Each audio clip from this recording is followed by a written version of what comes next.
Assalamualaikum warahmatullahi wabarakatuh. Saudaraku semua seiman seagama. Kali ini kita akan menyimak bersama kisah para penghafal Al-Quran yang sangat menakjubkan. Oleh Syaiful Anwar, dosen FUNAT Kampus 2 Payakumbuh. 1. Beasiswa kuliah dan naik haji gratis. Ini adalah kisah menakjubkan tentang seorang hafiz. Ia mendapatkan berbagai keberkahan dalam hidupnya, karena cintanya kepada Al-Quran.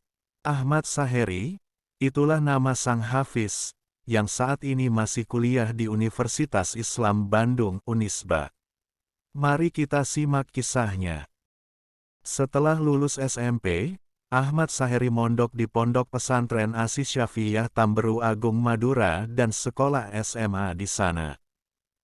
Hari demi hari diisi dengan lantunan ayat suci Al-Quran hingga pada akhirnya ia terinspirasi untuk menghafal Al-Quran di pondok itu dan berkat usahanya yang keras, ia dengan mudahnya menghafal 8 juz selama 5 bulan tanpa ada yang membimbing. Namun ia sempat berhenti menghafal karena tidak ada yang membimbing dan memotivasi. Waktu pun terus bergulir dan akhirnya sampai 6 bulan ia masih belum bangkit kembali dari keputusasaan. Dan alhamdulillah beberapa hari setelah bulan ke-6 itu ia sadar bahwa ia telah berbohong kepada orang tua, guru dan tetangga karena mereka menyangka bahwa ia telah hafal Al-Quran padahal hafalan itu telah hilang karena sudah 6 bulan lamanya tidak diulang-ulang. Ahmad Saheri pun berkomitmen untuk pindah ke Pondok Pesantren Banyuanyar Pamekasan Madura yang di dalamnya ada komunitas penghafal Al-Quran, harapannya agar ada teman yang memotivasinya di saat malas. Hari demi hari dipenuhi dengan lantunan Al-Quran dan alhamdulillah setelah 10 bulan di Pondok Pesantren Banyuanyar ia hafal Al-Quran 30 juz. Setelah hafal Al-Quran banyak hal yang ia alami. Seakan-akan segala hal dimudahkan oleh Allah. Semua yang berurusan dengan materi dipermudah oleh Allah. Ia sering diundang orang untuk mengaji di rumahnya ketika ada acara tasyakuran. Setiap sebulan sekali ada undangan rutin mengaji Al-Quran ke luar daerah. Setelah diwisuda tahfiz Al-Quran, Dewan Pengasuh Pondok Pesantren memanggilnya dan beliau bertanya, "Apakah kamu ingin umroh?" Tanya beliau. "Iya," jawabnya dengan tegas. "Kalau kamu ingin umroh, tolong siapkan uang 6 juta rupiah saja, insya Allah kita akan umroh pada bulan Ramadan ini dan jangan sampai uang itu hasil dari hutang," kata gurunya. "Insya Allah guru, saya akan sampaikan kepada orang tua saya," jawabnya dengan bahagia. Dan alhamdulillah ia bisa umroh dengan uang 6 juta rupiah saja dan di Tanah Suci 1 bulan lamanya. Setelah sampai di Tanah Suci, banyak kejadian luar biasa yang ia rasakan. Suatu ketika, saat ia mengaji Al-Quran di Masjidil Haram, ada orang Libya yang mendengarkan lantunan ayat suci yang ia baca dan setelah selesai mengaji, orang itu mulai berbincang-bincang dengannya memakai bahasa Arab hingga pada akhir perbincangan, orang Libya tersebut memberikan uang sebesar 150 SR atau 365 ribu rupiah dan ada orang yang berkulit hitam di belakangnya memberikan uang 10 SR atau 25 ribu rupiah. Pada waktu di Makkah, ia sempat ditawari untuk menjadi imam tarawih di daerah Misfalah, dekat dengan Masjidil Haram. Hanya saja karena tidak ketemu lagi dengan pengurus masjid tersebut, akhirnya gagal. Setelah pulang dari Tanah Suci dan kembali ke tanah air tercinta, Ahmad Saheri kembali merasakan keajaiban dari Al-Quran. Ada seorang sahabat dekatnya menerima pesan singkat dari nomor yang tidak dikenal yang isinya adalah tawaran beasiswa khusus untuk hafiz penghafal Al-Quran. Temannya pun mengirimkan kembali pesan singkat itu ke nomor HP-nya. Untuk memastikan informasi tersebut, ia telepon nomor HP yang ada di dalam pesan singkat itu dan ternyata memang benar bahwa ada tawaran beasiswa khusus untuk hafiz, hafal Al-Quran untuk melanjutkan jenjang pendidikan ke tingkat perguruan tinggi yaitu ke Universitas Islam Bandung, Unisba. Setelah melewati tes seleksi khusus untuk hafiz penghafal Al-Quran, alhamdulillah dengan mudahnya, ia dinyatakan lulus dan berhak untuk kuliah di Unisba secara gratis sampai lulus sarjana. Alhamdulillah, hatinya merasakan kebahagiaan kembali karena sudah lama ia ingin kuliah tanpa merepotkan orang tua tercinta. Keajaiban Al-Quran tidak berhenti di sini. Setelah kuliah di Unisba, Ahmad Saheri sering diundang untuk mengaji ketika ada acara-acara keislaman dan terkadang juga menjadi pemateri di acara-acara keislaman. Bahkan hal yang membuatnya sangat senang adalah ada orang yang mengangkatnya sebagai anak angkatnya yaitu Bu Ina dan Pak Rahmat, pemilik pabrik kue Ina Cookies dan Cafe Dek Tuik yang begitu terkenal di kota Bandung. Dan ia mendapatkan tempat tinggal dan penghidupan yang begitu membahagiakan, bertempat di Jalan Bojongkoneng, Bandung. Keajaiban itu datang tak henti-hentinya. Setelah beberapa bulan, ia kembali mendapatkan hadiah yang luar biasa dari Allah, yaitu mendapat sebuah undangan darinya untuk berkunjung ke rumahnya, Baitullah. Ia ikut seleksi tahfiz yang pesertanya orang-orang hebat diantaranya ada lulusan S1 di Universitas Al-Azhar, Kairo, S2 di Sudan dan S3 di Bogor.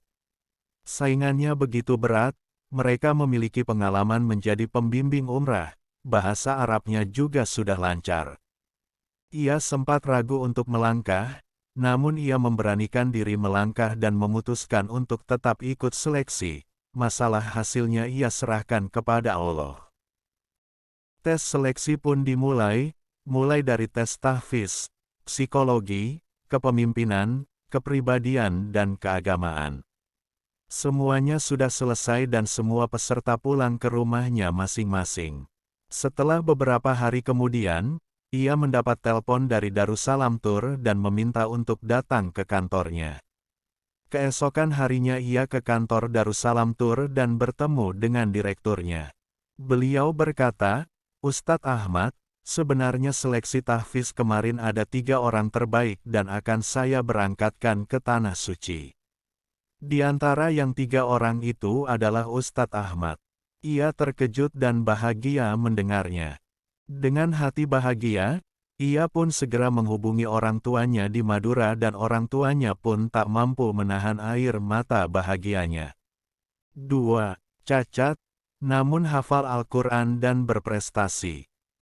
Syekh Amar Bugis, seorang pria berdarah Makassar yang ditakdirkan lahir cacat berupa lumpuh. Pria kelahiran Amerika Serikat mulai mengalami masa lumpuh total sejak usia 2 bulan. Diagnosa dokter Amerika ketika kelahiran beliau bahkan menyampaikan bahwa paling lama sang bayi bisa hidup hingga usia 8 tahun saja. Namun atas kudratullah jualah, hingga tua seperti sekarang beliau masih hidup bahkan lebih unggul hidupnya dari kita yang tidak cacat secara fisik. Beliau dilahirkan pada tanggal 22 Oktober tahun 1986 dalam keadaan normal, ketika berusia 2 bulan mengalami kelumpuhan total. Nama Bugis diambil dari nama kakek buyutnya yang berasal dari Sulawesi, Syekh Abdul Muthalib Bugis. Kakeknya hijrah dari Sulawesi ke Mekah dan mengajar tafsir di Masjidil Haram. Kakak lelaki Amar, Hasan Bugis, tubuhnya normal menjadi seorang pilot Saudi Airline. Sedang adiknya, perempuan, yang juga lumpuh seperti Amar, adalah seorang dokter.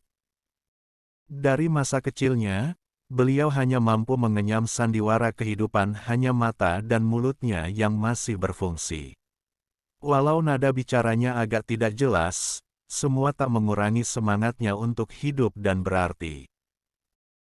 Sejak lahir kondisi beliau lumpuh total, tidak bisa berdiri, bahkan kepala pun tak bisa ditengokkan ke kanan dan ke kiri, begitupun dengan lidah yang menjulur keluar sejak lahir, namun siapa sangka banyak kelebihan yang beliau miliki.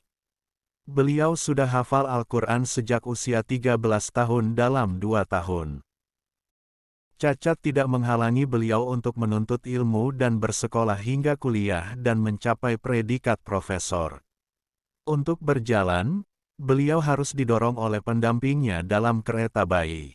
Meski demikian, itu tidak menghalanginya untuk tetap terus menimba ilmu pengetahuan dan melawan segala rintangan dan tantangan. Waktu kecil, beliau sekolah di Amerika, sampai kelas 3 SD di sekolah umum bersama anak-anak yang normal fisiknya dan nilai rapotnya istimewa. Saat sekolah di Amerika, Ammar mendapatkan perlakuan yang baik dari pihak sekolah.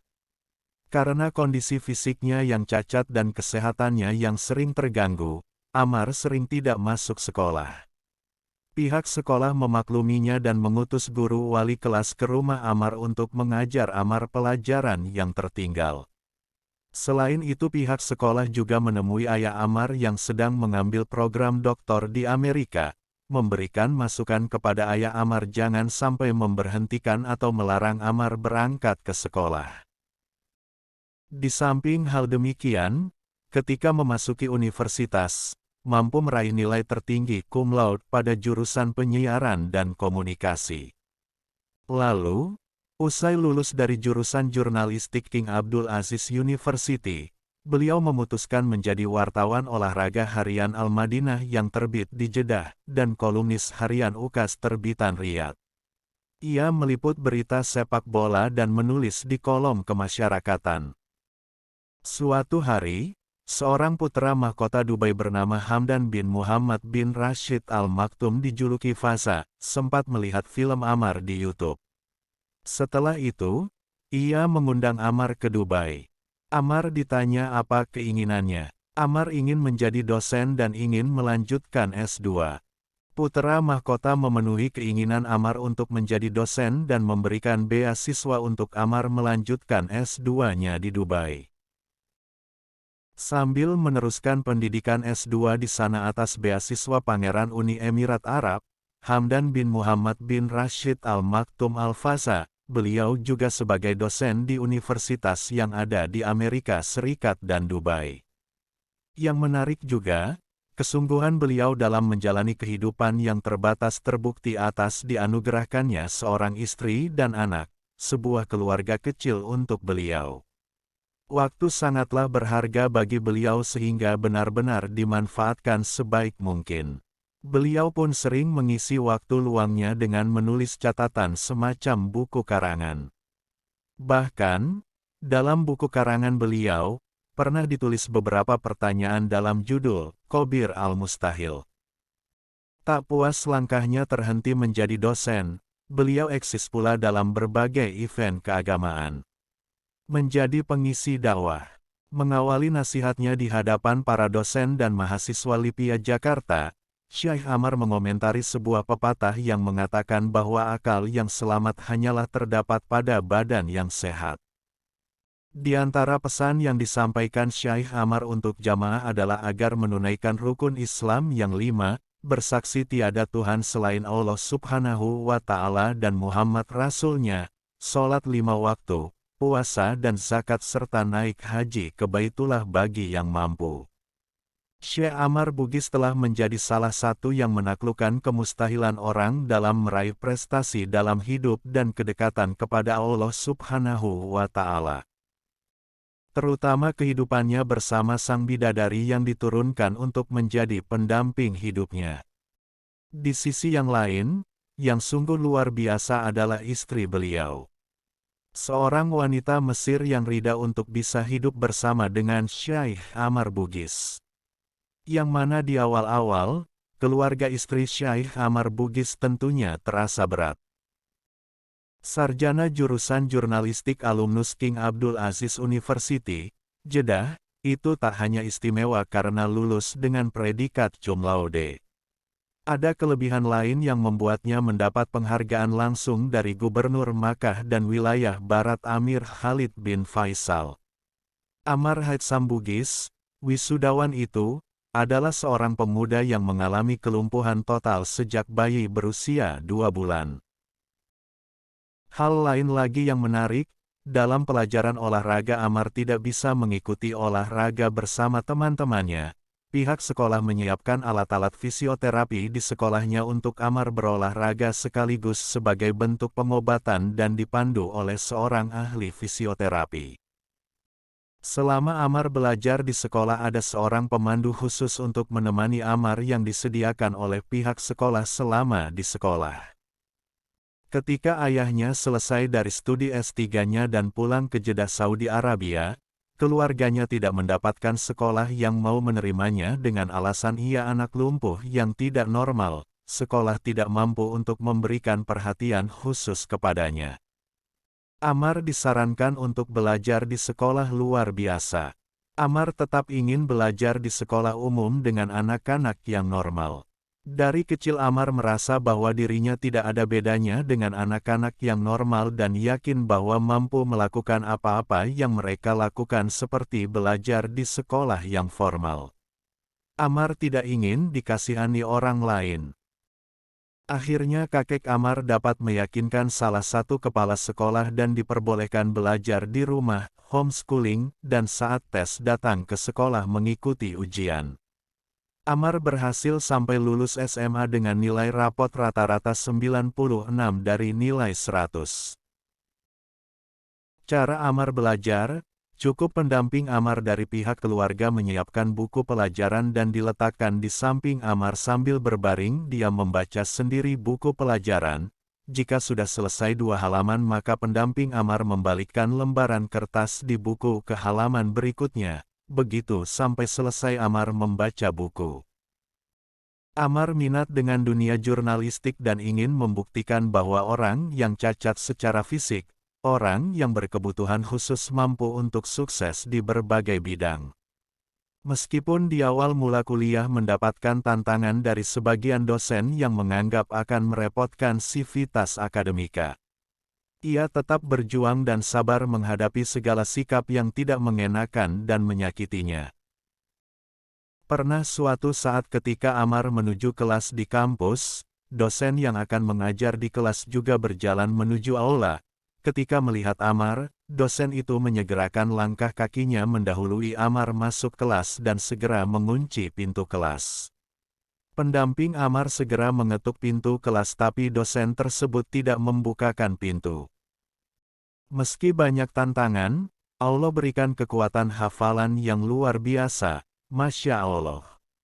Akhirnya Amar berhasil mendapatkan nilai IP 4,84 dari maksimal angka 5.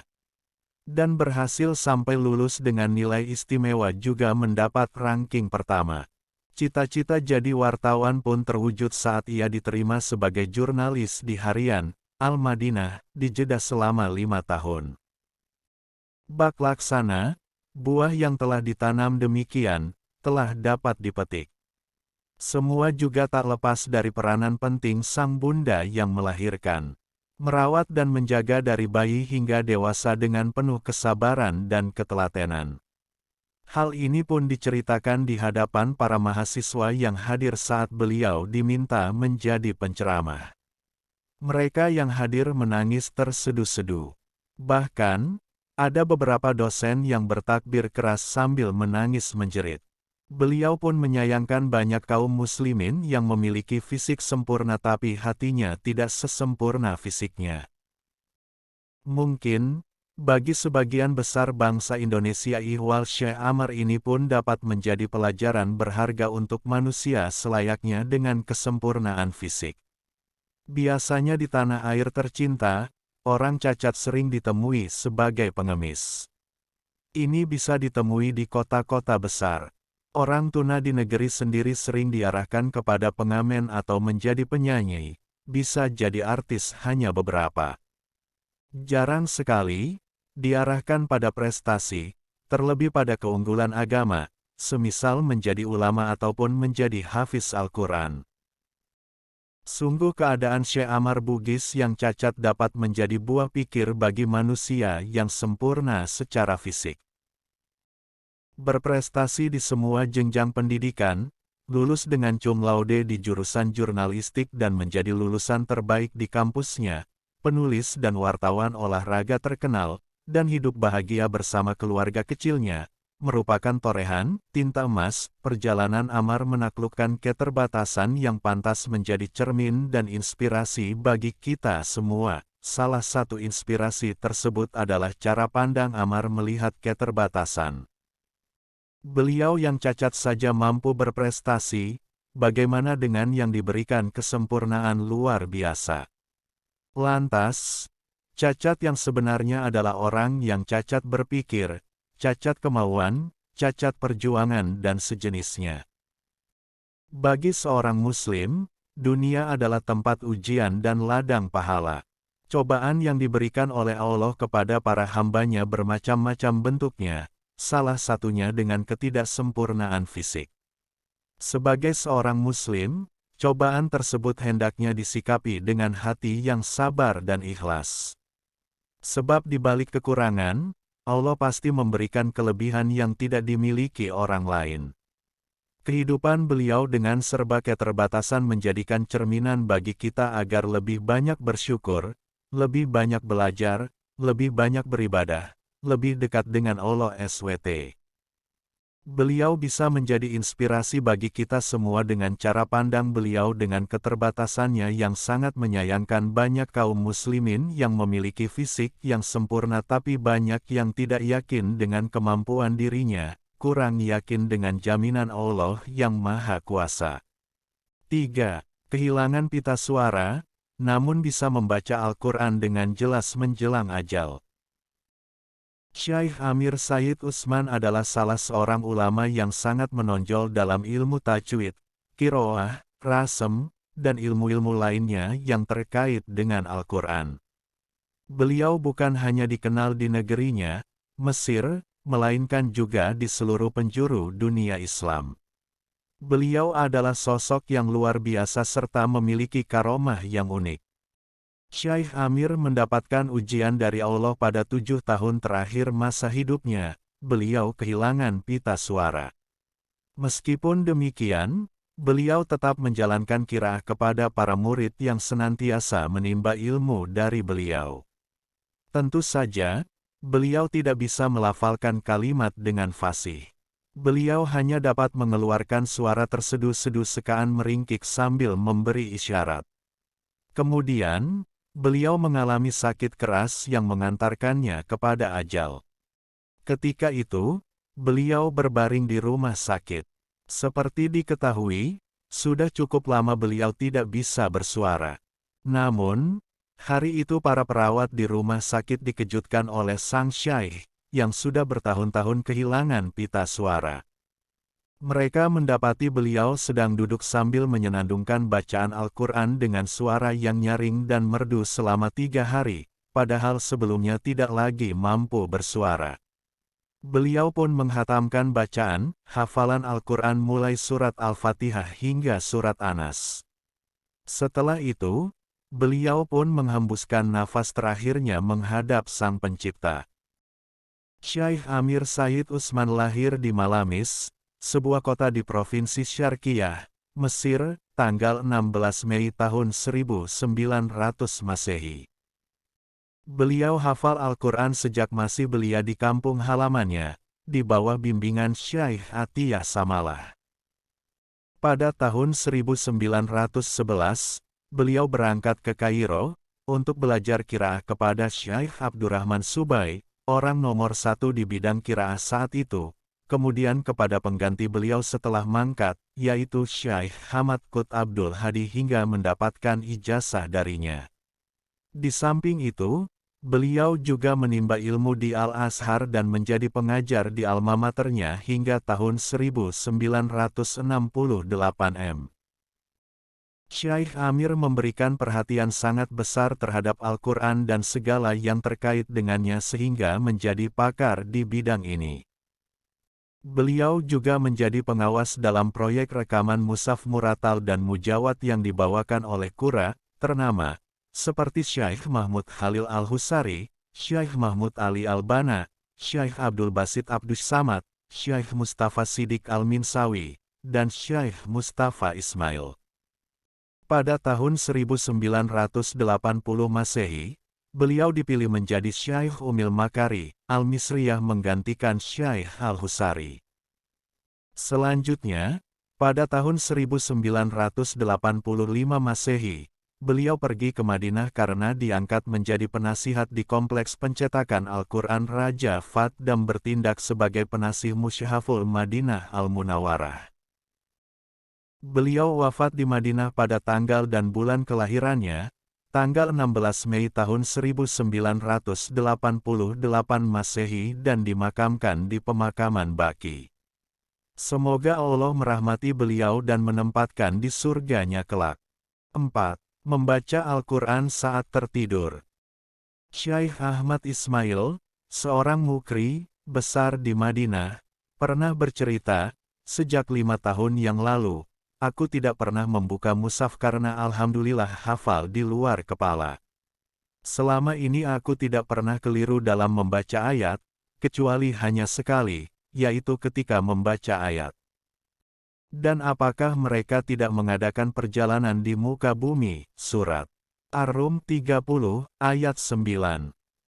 Lantas, aku pun duduk selama 3 hari, barangkali aku bisa mengingatnya kembali. Namun, apa yang aku lakukan itu percuma saja.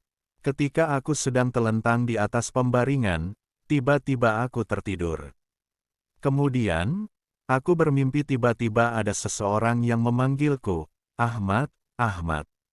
Allah Subhanahu wa Ta'ala berfirman, dan apakah mereka tidak mengadakan perjalanan di muka bumi dan memerhatikan bagaimana akibat yang diderita oleh orang-orang sebelum mereka? Orang-orang itu adalah lebih kuat dari mereka sendiri, dan telah mengolah bumi, tanah, serta memakmurkannya lebih banyak dari apa yang telah mereka makmurkan. Dan telah datang kepada mereka rasul-rasul mereka dengan membawa bukti-bukti yang nyata. Maka Allah sekali-kali tidak berlaku zalim kepada mereka, akan tetapi merekalah yang berlaku zalim kepada diri sendiri. Surat Ar-Rum 39. Aku pun terjaga dalam keadaan sangat girang karena sudah kembali dengan satu ayat, yang aku sempat dibuat lupa dengannya.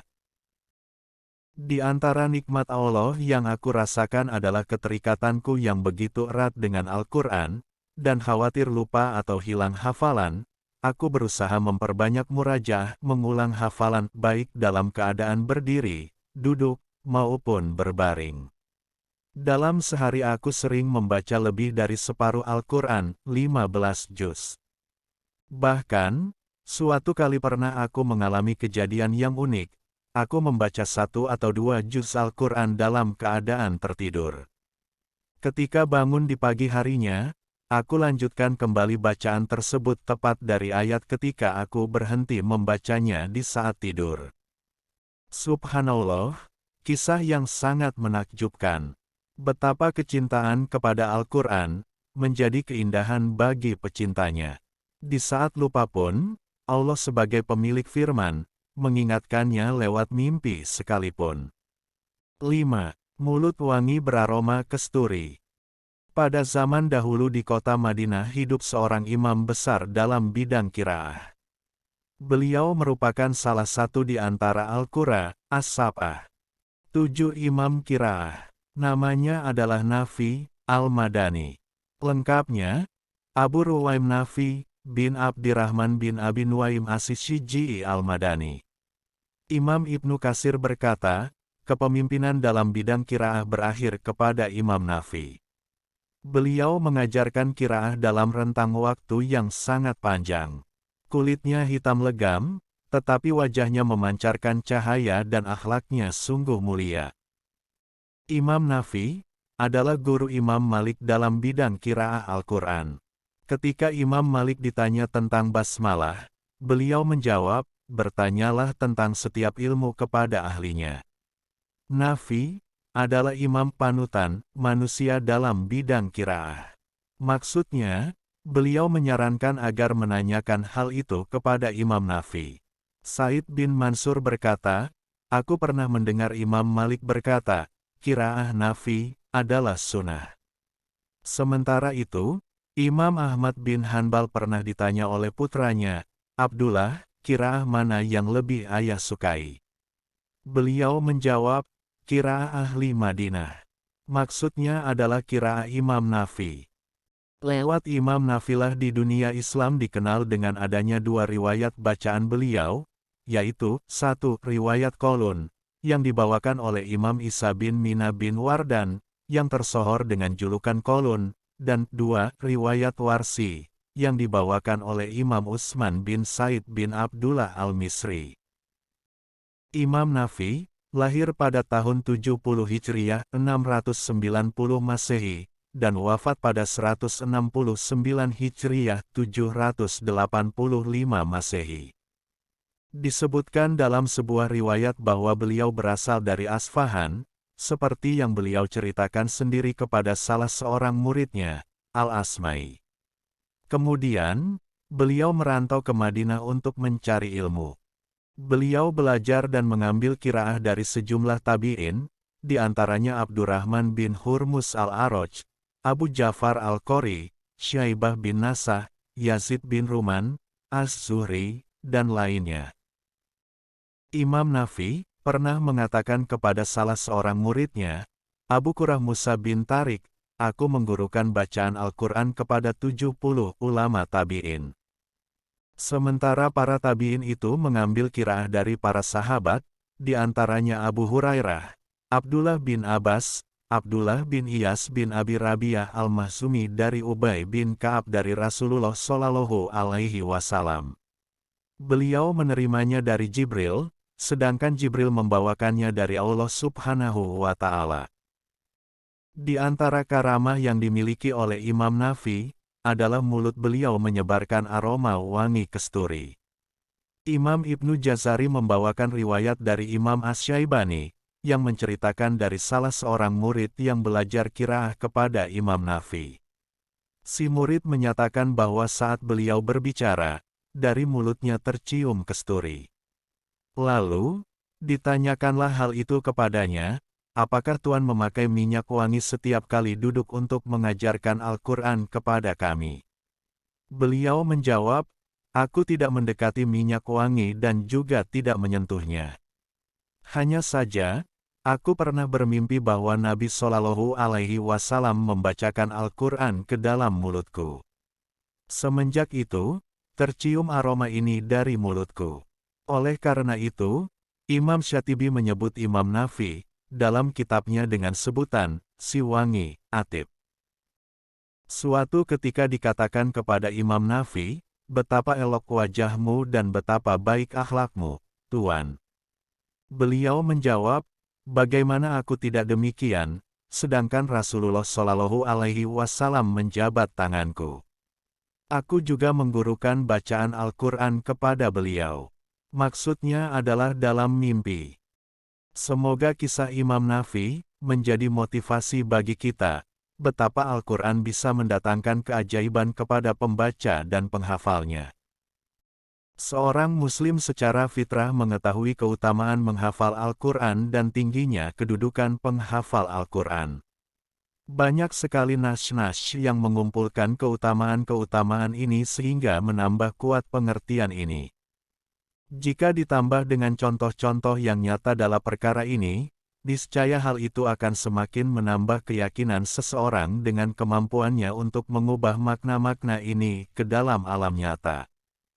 Tidak ada dalil yang lebih jelas dalam hal ini daripada metode yang digunakan Al-Quran Al-Karim dan As-Sunnah An-Nabawiyah dalam menyampaikan kisah-kisah dan contoh-contoh untuk dijadikan pelajaran dan nasihat.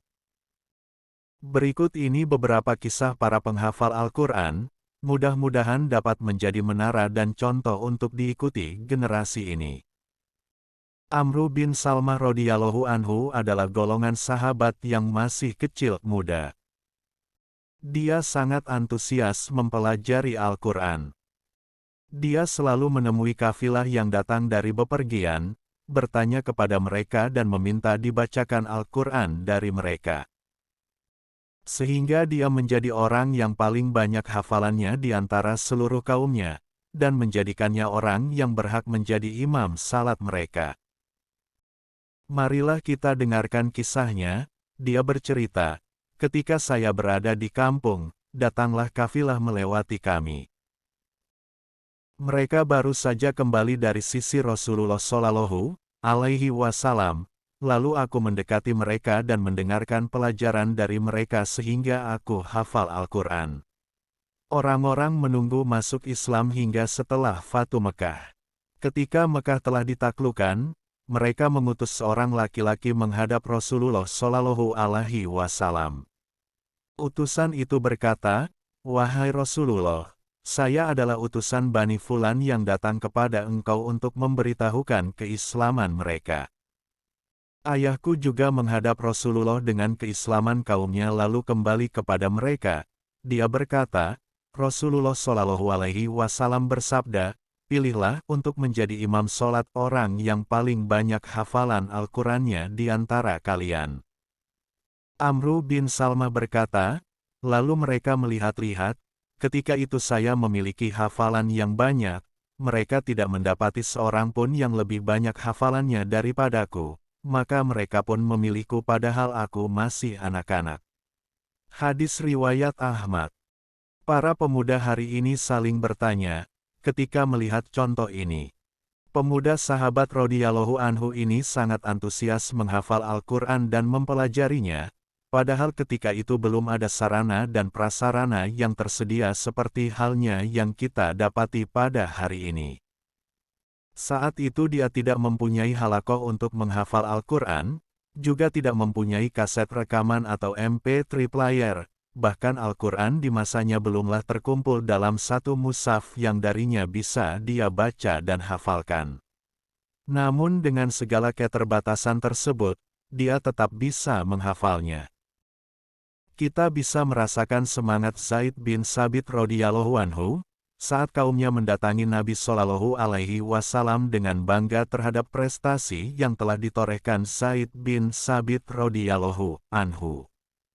Disebutkan bahwa kaumnya berkata kepada Nabi Shallallahu Alaihi Wasallam, "Anak ini merupakan salah seorang anak Bani Najjar yang telah menghafal apa-apa yang telah diturunkan Rabb-mu kepadamu berupa beberapa puluh surat." Nabi pun takjub dan bersabda, "Wahai Zaid, pelajarilah bahasa Ibrani. Demi Allah, karena mereka tidak memahami surat yang kutulis.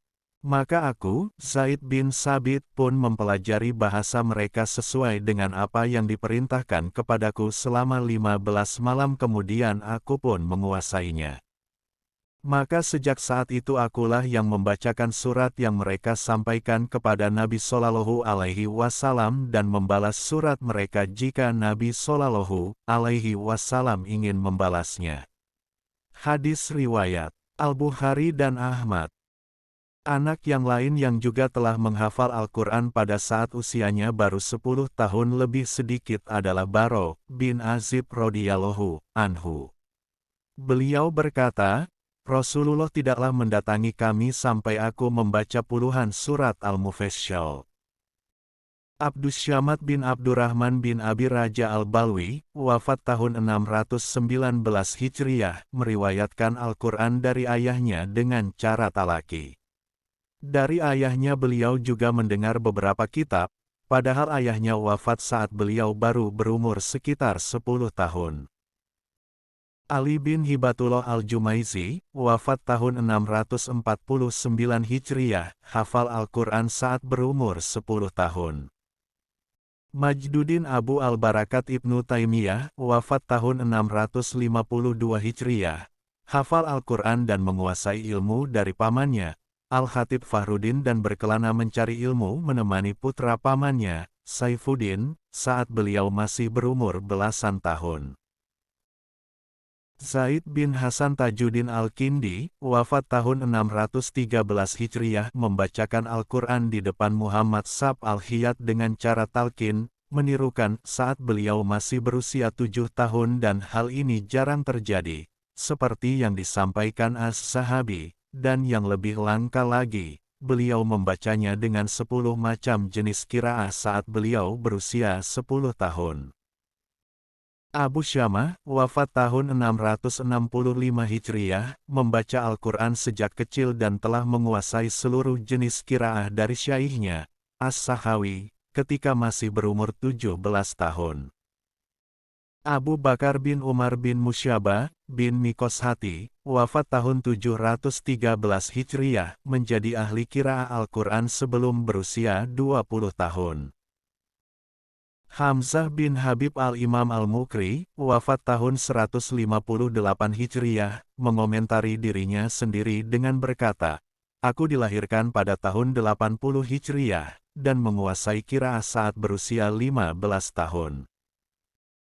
Khalf bin Hisham bin Salab al-Imam al-Hafiz al-Hujjah Syekhul Islam, wafat tahun 229 Hijriah, keluar dari Baghdad saat berusia 19 tahun yang saat itu di sana tidak ada yang lebih ahli qiraah daripada beliau. Maki bin Abu Talib al-Alama al-Mukri yang lahir pada tahun 355 Hijriah, menguasai qiraah dari Ibnu Golbun pada tahun 376 Hijriah. Atau saat beliau masih berusia 21 tahun.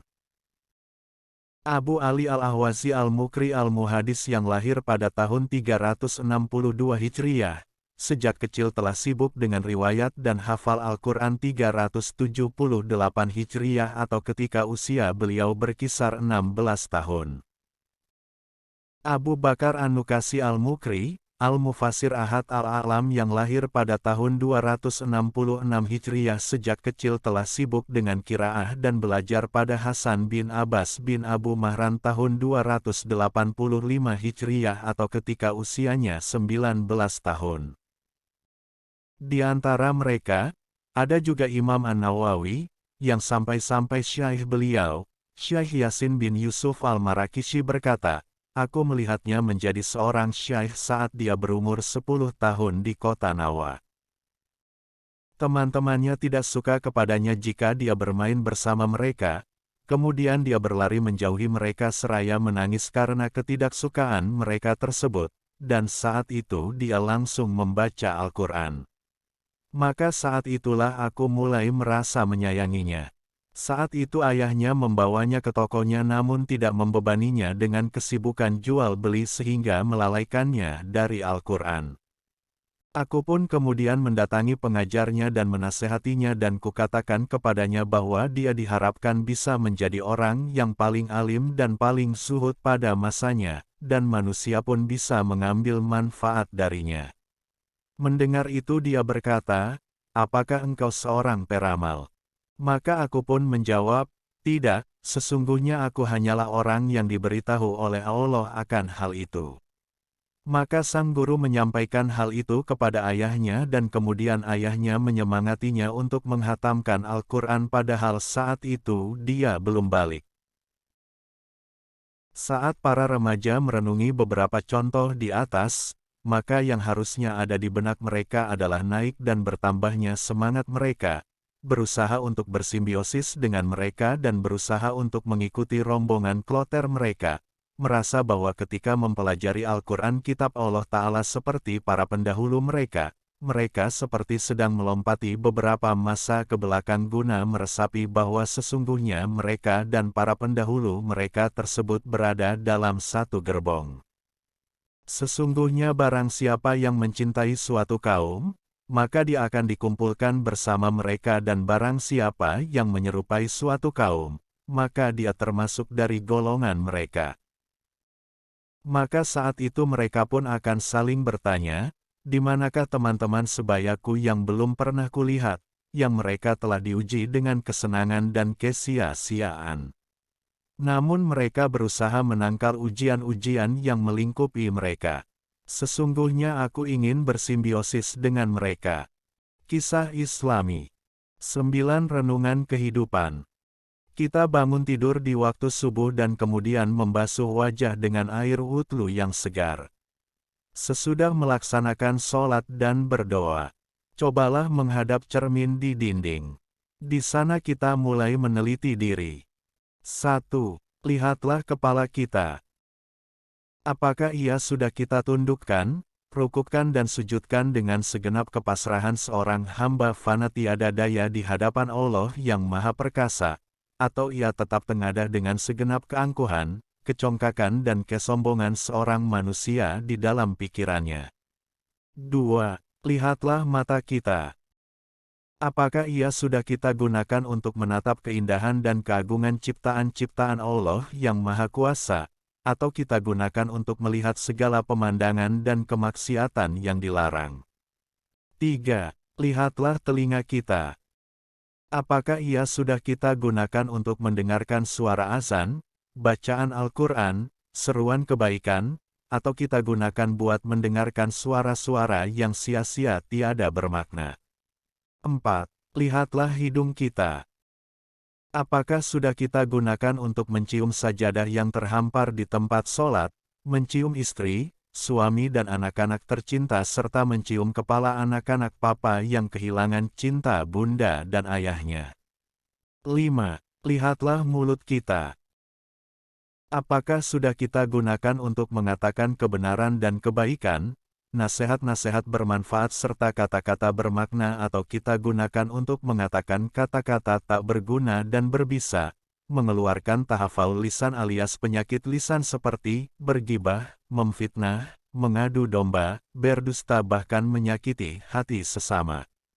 6. Lihatlah tangan kita. Apakah sudah kita gunakan buat bersedekah, membantu sesama yang kena musibah, mencipta karya-karya yang berguna atau kita gunakan untuk mencuri, korupsi, menzalimi orang lain serta merampas hak-hak serta harta-harta orang yang tak berdaya? 7. Lihatlah kaki kita. Apakah sudah kita gunakan untuk melangkah ke tempat ibadah, ke tempat menuntut ilmu bermutu, ke tempat-tempat pengajian yang kian mendekatkan perasaan kepada Allah yang Maha Penyayang atau kita gunakan untuk melangkah ke tempat maksiat dan kejahatan? 8. Lihatlah dada kita. Apakah di dalamnya tersimpan perasaan yang lapang, sabar, tawakal dan keikhlasan serta perasaan selalu bersyukur kepada Allah yang Maha Bijaksana? Atau di dalamnya tertanam ladang jiwa yang tumbuh subur daun-daun takabur, biji-biji bakil, benih iri hati dan dengki serta pepohonan berbuah ria? 9. Lihatlah diri kita. Apakah kita sering tadabur, tafakur dan selalu bersyukur pada karunia yang kita terima dari Allah yang Maha Perkasa? Wallahu alam bisawab. Wassalamualaikum warahmatullahi wabarakatuh.